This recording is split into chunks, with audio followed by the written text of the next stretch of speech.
Go!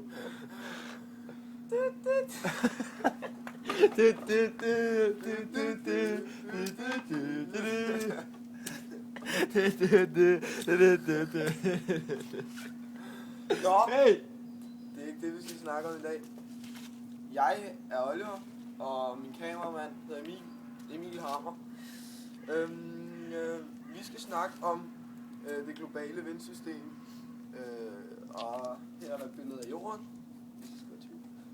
Og jeg vil ikke gå i store detaljer, så det ikke bliver så avanceret.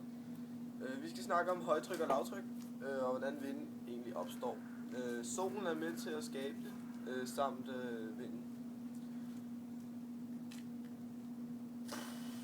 Det hele starter ved ækvator, og det der sker ved ækvator er, at vi har solen, som sender stråler ind til ækvator. Og som vi kan se, så er der ikke så lang vej fra ækvator, som der er til Nordpolen. Derfor er der meget varmere på ækvator, end der er på Nordpolen.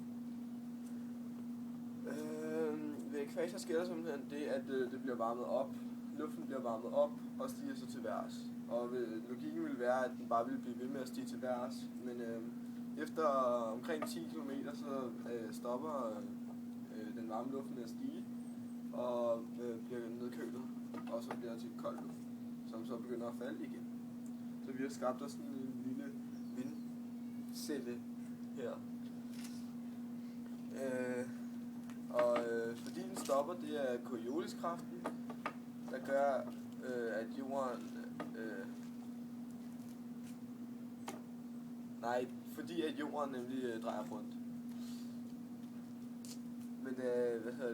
Men da jorden drejer rundt, bliver den varme luft stoppet og ryger ned igen.